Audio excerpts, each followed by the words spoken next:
بسم اللہ الرحمن الرحیم لإيلاف قریش لإيلاف قریش لإيلاف قریش یا ساکن سے پہلے زیر ہے یا مدہ ہوگی، اس کو ایک الف کے برابر کھینچیں گے، یعنی 1 سیکنڈ کھینچیں گے۔ لام کے اوپر کھڑا زبر ہے، اس کو بھی 1 سیکنڈ کھینچیں گے۔ لِإِيلَافِ، بعض لوگ لِإِيلَافِ اس کو جلدی سے ادا کر دیتے ہیں، جس کی وجہ سے یا ادا نہیں ہو پاتی۔ قاف کو ہمیشہ موٹا کریں گے، پر کریں گے، کیونکہ قاف حروف مستعلیہ کے 7 حرفوں میں سے ہے۔ اگر اس کو پر نہیں کیے تو چھوٹے کاف سے بدل جاتا ہے۔ را کے اوپر زبر ہے، اس لیے را کو بھی موٹا کریں گے، پر کریں گے۔ یا ساکن سے پہلے زبر ہے یا لین ہوگی، اس کو نرم آواز کے ساتھ معروف ادا کریں۔ دونوں میں فرق آپ دیکھ سکتے ہیں، یہاں پر یا ساکنہ ہے، اس سے پہلے زیر ہے تو یا مدہ ہوگی، اور یہاں پر یا ساکنہ سے پہلے زبر ہے تو یا لین ہوگی۔ یا مدہ کو ایک الف کے برابر کھینچتے ہیں اور یا لین کو نرم آواز کے ساتھ جلدی ادا کرتے ہیں۔ اگر یہاں پر وقف کریں گے تو شین ساکن ہو جائے گی، یعنی شین کے اوپر جزم آ جائے گا، اور وقفاً جو مد بنے گا وہ ہوگا مد لین عارض وقفی۔ یہاں پر مد کریں گے تو 2 الف، 2.5 الف، 3 الف تک کھینچنے کی گنجائش ہوتی ہے۔ لِإِيلَافِ قُرَيْشٍ إِيلَافِهِمْ رِحْلَةَ الشِّتَاءِ وَالصَّيْفِ إِيلَافِهِمْ، حمزہ کے نیچے کھڑی زیر ہے، کھڑی زیر یا مدہ کے برابر ہوتی ہے، اور لام کے اوپر کھڑا زبر ہے، کھڑا زبر الف مدہ کے برابر ہوتا ہے۔ دونوں کو ایک ایک الف کے برابر کھینچیں گے۔ را کے نیچے زیر ہے، اس لیے را کو باریک کریں گے، پتلا پڑیں گے۔ ہا کو درمیانی حلق سے ادا کریں تاکہ چھوٹے ہا سے نہ بدل جائے۔ رحلتش، بڑی شین ہے، توجہ کے ساتھ بلند سیٹی جیسی آواز نکال کے ادا کریں۔ رحلتش، رحلتش الشتاء والصيف، الف مدہ کے بعد حمزہ اسی کلمہ میں ہے، اس لیے مد متصل ہوگا۔ مد متصل کو 2 الف یا 2.5 الف کھینچتے ہیں، تقریباً 2 یا 2.5 سیکنڈ کھینچیں گے۔ والصیف، یہاں پر صاد ہے، صاد کو ہمیشہ موٹا کر کے ادا کرتے ہیں تاکہ سین سے نہ بدلے۔ یہاں پر بھی وقفاً مد لین عارض وقفی ہوگا، رکیں گے تو 2.5 3 الف یا 5 الف تک بھی کھینچنے کی گنجائش ہے۔ لِإِيلَافِ قُرَيْشٍ إِيلَافِهِمْ رِحْلَةَ الشِّتَاءِ وَالصَّيْفِ، میں نے وصل کر کے پڑھا، ملا کر کے پڑھا، تو وصل کی صورت میں یہاں پر اظہار حلقی ہوگا، کیونکہ شین کے نیچے 2 زیر کی تنویر ہے، اس کے بعد حروف حلقی کے 6 حرفوں میں سے حمزہ ہے، اس لیے اظہار حلقی ہوگا، اور اظہار حلقی میں غنہ نہیں کریں گے بلکہ شین کی تنوین کو ظاہر کر کے فوراً آگے بڑھ جائیں گے۔ فَلْيَعْبُدُوا رَبَّ هَذَا الْبَيْتِ فَلْيَعْبُدُوا رَبَّ هَذَا الْبَيْتِ، فا کو جب لام سے ملائیں تو لام کی ادائیگی میں آواز نہ لوٹے، اس کا خیال رکھیں گے، بعض مرتبہ آواز لوٹ جاتی ہے۔ فَلْيَعْبُدُوا، فل فل، اس طرح سے لام میں آواز لوٹ جاتی ہے، یہ ادائیگی درست نہیں ہے، کیونکہ لام حروف قلقلہ کے 5 حرفوں میں سے نہیں ہے۔ عین ادا کرتے ہوئے آواز کو جاری رکھیں گے، بعض مرتبہ عین کی ادائیگی میں آواز جھٹکے سے رک جاتی ہے، جس کی وجہ سے عین حمزہ سے بدل جاتا ہے۔ بعض لوگ پڑھتے ہیں فَلْيَعْبُدُوا، فَلْيَعْبُدُوا، اس طرح سے جھٹکے سے نہیں پڑھنا ہے ورنہ عین حمزہ سے بدل جائے گا۔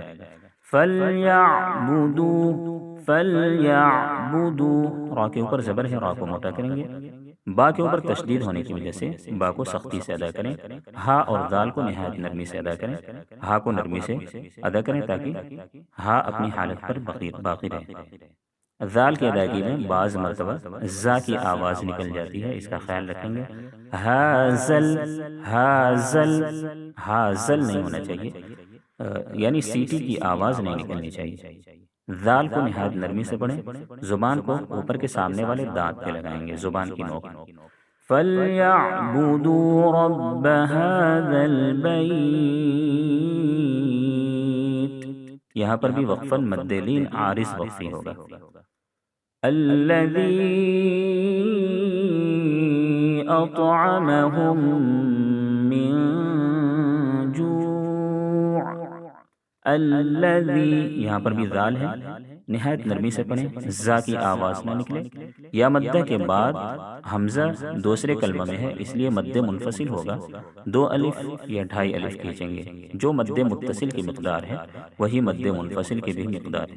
اگر عام زبان میں سمجھا جائے تو 2 یا 2.5 سیکنڈ، تقریباً 3 سیکنڈ تک کھینچ سکتے ہیں اس کو. اطعمہم، طا چونکہ حروف قلقلہ کے 5 حرفوں میں سے ہے، اس لیے طا میں قلقلہ ہوگا، یعنی آواز لوٹ جائے گی. اطو، اطو ساتھ ساتھ میں طا کو پر بھی کریں گے، کیونکہ طا حروف مستعلیہ کے 7 حرفوں میں سے ہے. طا کو اگر پر نہیں کیے تو چھوٹی تا سے بدل جاتی ہے. الذی اطعمہم من جوع. میم ساکن ہے، اس کے بعد دوسرا میم ہے، اس لیے ادغام شفوی ہو جائے گا. دونوں میم کا آپس میں ادغام ہو جائے گا. اس کو کہتے ہیں ادغام شفوی، اور ادغام شفوی میں غنہ کیا جاتا ہے. الذی اطعمہم من جوع. نون ساکن کے بعد حروف اخفا کے 15 حرفوں میں سے جیم ہے، اس لیے اخفاء حقیقی ہوگا. نون کی آواز کو ناک میں چھپا کر غنہ اور اخفا کے ساتھ پڑھیں گے. من جوع. بعض لوگ اخفا ادا کرتے ہوئے زبان کو تالو سے لگا دیتے ہیں، جس کی وجہ سے اخفا نہیں ادا ہو پاتا ہے بلکہ اظہار ہو جاتا ہے. من اس طرح سے نون کو ظاہر نہیں کرنا ہے. من جوع. واو مدہ ہے، اور اس کے بعد اگر ہم یہاں پر وقف کریں گے تو وقفاً عین ساکن ہو جائے گا. گویا کہ واو مدہ کے بعد والا جو حرف ہے وقف کی وجہ سے ساکن ہو گیا، اس لیے مد عارض وقفی ہوگا. اگر ہم یہاں پر وقف کریں گے تو 3 الف یا 5 الف کھینچیں گے، اس کے بعد رکیں گے. من جوع وآمنہم من خوف. وآمنہم من خوف. یہاں پر بھی حمزہ کے اوپر کھڑا زبر ہے، 1 الف کے برابر کھینچیں گے. میم ساکن کے بعد دوسرا میم ہے، دونوں میم کا آپس میں ادغام ہو جائے گا. اس کو کہتے ہیں ادغام شفوی، غنہ کے ساتھ ادغام کریں گے. وآمنہم من خوف. نون ساکن کے بعد حروف حلقی کے 6 حرفوں میں سے خا ہے، اس لیے اظہار حلقی ہوگا. نون کو ظاہر کر کے فوراً آگے بڑھ جائیں گے. نون میں غنہ نہیں کریں گے، کیونکہ اظہار حلقی کا جو قاعدہ ہوتا ہے اس میں غنہ نہیں ہوتا ہے. خا کو بھی ہمیشہ پر کر کے ادا کریں. خوف. واو ساکن سے پہلے زبر ہے، واولین ہوگا. واولین کو نرم آواز کے ساتھ معروف ادا کریں، اور وقف کی صورت میں فا ساکن ہو جائے گا. پھر جو مد ہوگا مد لین عارض وقفی ہوگا. 3 الف یا 5 الف کھینچیں گے، اس کے بعد رکیں گے. وآمنہم من خوف. جوعن کو وآمنہم سے جب ملانا ہو تو درمیان میں جو قاعدہ ہوگا وہ ہوگا ادغام ناقص، کیونکہ عین کے نیچے 2 زیر کی تنوین ہے. اس کے بعد حروف یومن کے 4 حرفوں میں سے واو ہے، اس لیے ادغام ناقص ہوگا. عین کی تنوین کو واو سے ملاتے ہوئے غنہ کریں گے. الذی اطعمہم من جوع وآمنہم من خوف.